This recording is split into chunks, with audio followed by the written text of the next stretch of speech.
Before you try anything else, understand this.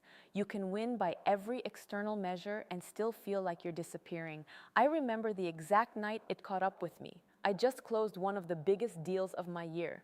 The kind of close that used to feel like proof. Proof I was good at this. Proof I was becoming someone.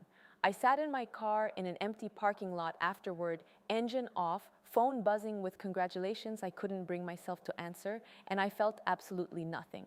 Not relief, not pride, just this quiet, hollow static, like I was watching my own life from a few feet outside of it. I'd been running on the same formula for years: push harder, close more, prove more, and it had worked technically. But that night, I understood something I couldn't unknow afterward. I wasn't tired from working too much. I was tired from performing a version of myself that was never actually mine to begin with. Here's what nobody is talking about. Burnout isn't always a sign you need to rest more. Sometimes it's a signal that you've been operating from a structure that was never built for your actual energy alignment. I didn't have language for that yet.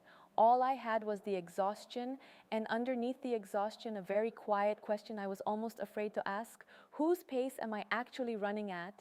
That question is what put human design in front of me, not as a curiosity, but almost as a confrontation. I remember reading my own chart for the first time and stopping cold at one specific line: an undefined route.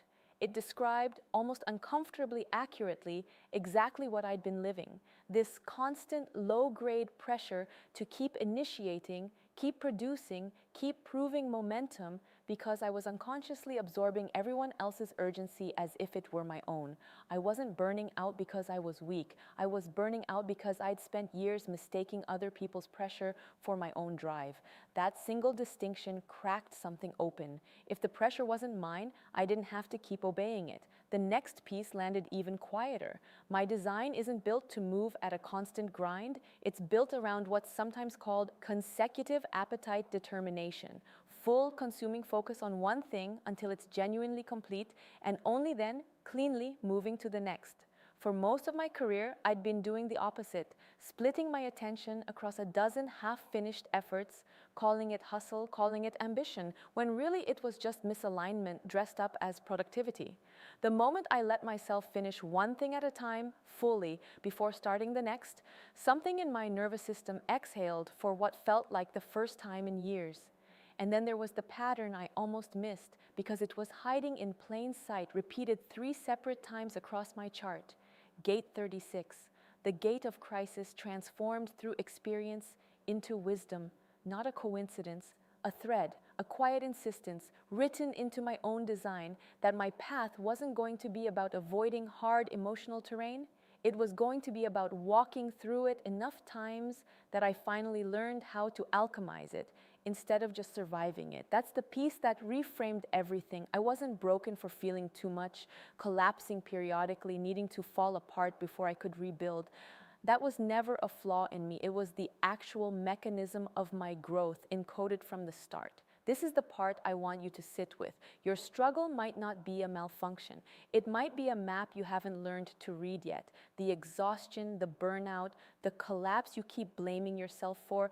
Sometimes it isn't a character defect. It's identity trying to correct course using the only language your body has left to get your attention. I didn't walk out of that parking lot that night with any of this figured out.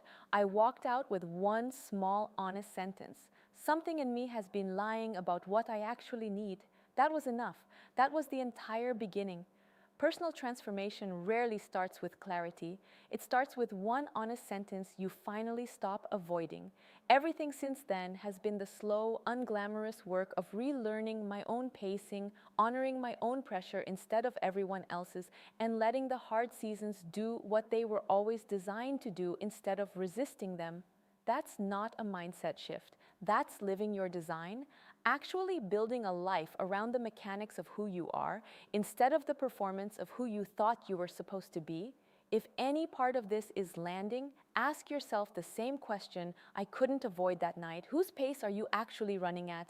And if you don't know the answer yet, that's exactly the starting point we work from inside Elura. Explore Elura, link in bio.